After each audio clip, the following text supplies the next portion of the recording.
And joining us now, 3rd District United States Congressman from the great state of Virginia, Bobby Scott. Congressman, always a pleasure to have you on. How are you? Hey, how you doing? How you doing, John? It's good to see you.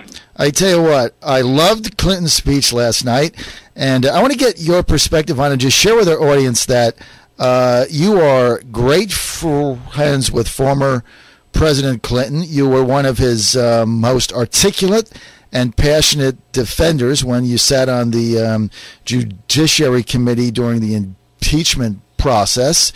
And also, you actually had President Clinton come out to your Labor Day party back in the day at your mom's house. So you're great friends with Bill Clinton. You've stood behind him.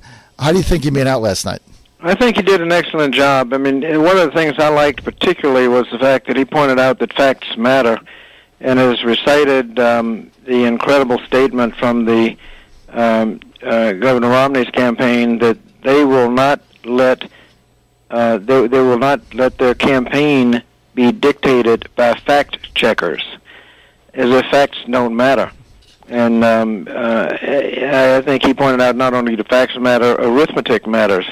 And when you look at some of the claims in the in their campaign, it just some of the things just don't add up.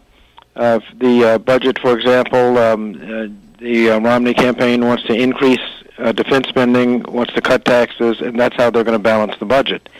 Well, that's great, except that it violates fundamental principles of arithmetic. On the welfare ad, he pointed out that not only did Governor Romney sign a letter that asked for the flexibility that's in the new proposal, that it's the allegations just false. 4 Pinocchios on one fact checker that they don't like, and pants on fire for the misrepresentations and in the other. So I think pointing out their flaws puts the campaign in perspective. But he also pointed out that we are now finally going in the right direction, although too slowly, but going in the right direction. And the last thing we need to do is to turn around and adopt the policies that put us in the ditch to begin with. One of the lines I think is most descriptive was that the Republican campaign appears to be, yes, we made that the Republicans made a mess, but the Democrats didn't clean it up quickly enough, and so they should go back in power, and so they can try again. Obviously, I think that is exactly how people can understand what's going on. Well, that was a good line. It's not only it's a good line because it describes exactly what the situation is. Because Governor Romney's policies are exactly the same: tax cuts for the wealthy and deregulation. That's what got us in the ditch to begin with. And when you're running on a campaign to do that, it's not like it might put us in the ditch. It did. And so that's, I think we need to protect ourselves from it. Medicare and health care are extremely important. We need to protect Medicare. And he pointed out the hypocrisy in putting $716 billion worth of savings in the Ryan budget and then complaining about the $716 billion in same 716 to the dollar. In the Democratic side, of course, the difference was the Democrats used that money to provide free checkups and with no co-pays and deductible cancer screenings, to close the donut hole, and to save save Medicare, because they claim that under Obama's plan, Medicare goes what's called goes broke in 12 years. Well, under the Republican plan, it goes broke in 4 years. And so I think he put all those numbers in perspective so that we can determine, so the public can accurately determine who's trying to abolish Medicare and who's actually trying to protect it. The $716 billion, by the way, were carefully done so that it did not adversely affect anybody's present benefits. The Republican plan on Medicare does, when they say they're going to protect people over 55, that's just not true. Under their plan, the free copays and deductibles on cancer screenings and annual checkups They will be reinstated. They'll have to pay copays and deductibles. The donut hole will reopen. Copays on everything and deductibles and everything, and Part B premiums under the Republican plan for current beneficiaries will go up.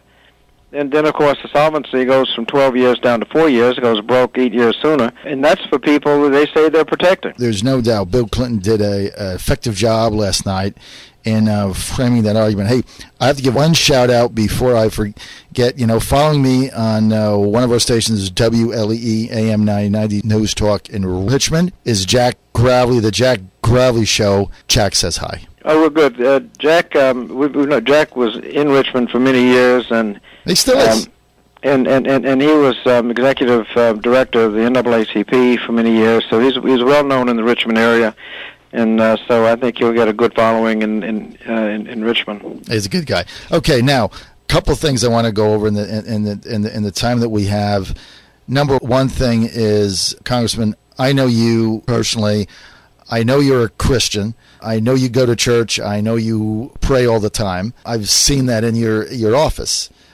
How did you feel when the Democratic Platform Committee took all references to God out of that platform? How did that make you feel as a Christian? Well, I think they reinstated the language. Anytime you have a change in language, even if the meaning might be the same, if you have a change in language, you have to expect people to believe that there is a change in policy. And we had trouble in a couple of areas in the platform where the language changed, and then people tried to explain why the language changed, and there still wasn't any change in policy. And so I think before the dust settled, they reinstated the language from the 2008 platform in several areas, and in the religious area was just one where the language was reinstated. I think I don't know what happened the first go-round, but I think after it's all said and done, the language is appropriate now. Right, well, they got it back in, but my question is, how did that make Bob and Scott feel? The problem is that you have to articulate what the policy change is, and that's when you get into a lot of confusion. No one can explain what the policy change would be, and that's why the language had to go back, because if there was no policy change, then you ought to use the same language. Words have meaning, and I'm a lawyer, and when you have different words, when you have a words in a statute or words in a court decision, and then you restate the the policy with different words, the legal implication is if there are different words, there'd be a different meaning.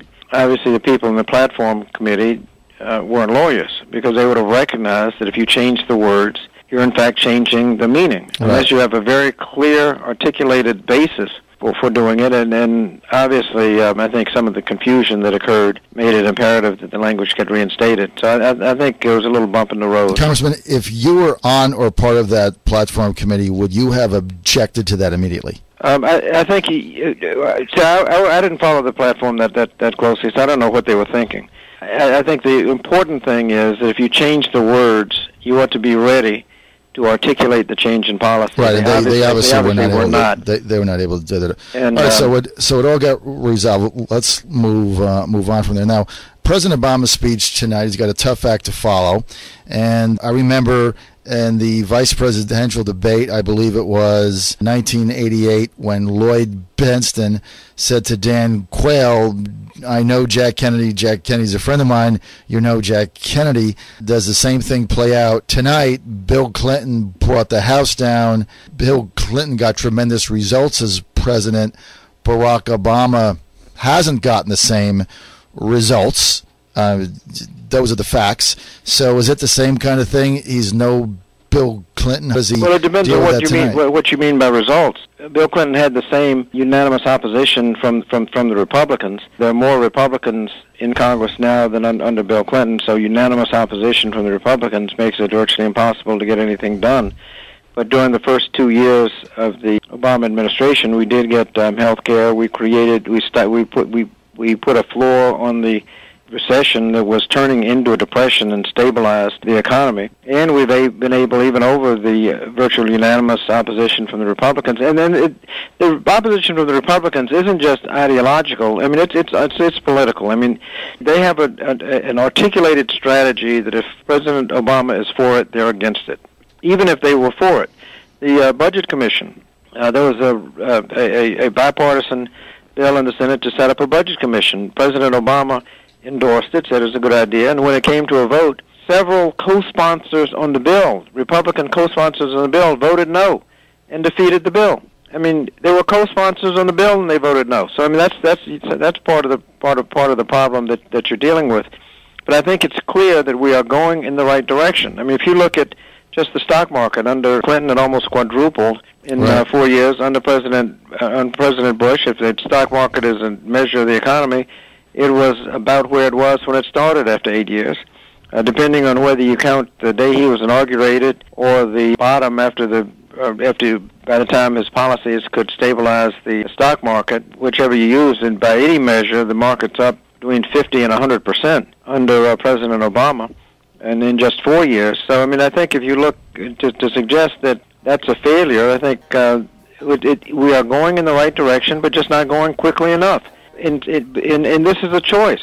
If you're not going quickly enough in the right direction, you're not satisfied, of course, but you certainly don't want to turn around and drive right back into the ditch with the same policies that got us in the ditch that we've been trying to dig ourselves out of. What is the one thing tonight that you're going to be looking for in President Obama's speech? Well, one of the things he's got to do is to review the last 4 years and articulate many of the accomplishments. You've got the Lilly Ledbetter Fair Pay Act, which reinstated the right to bring a discrimination case. There was a procedural glitch that in many cases you could have provable cases of discrimination, but couldn't bring it because of the procedural problems, and the Lilly Ledbetter Act cleared those up. Representative Ryan voted no on that, and Governor Romney hadn't said whether he would have signed it or vetoed it. But I think that was an important piece of legislation. Investments in education, investments in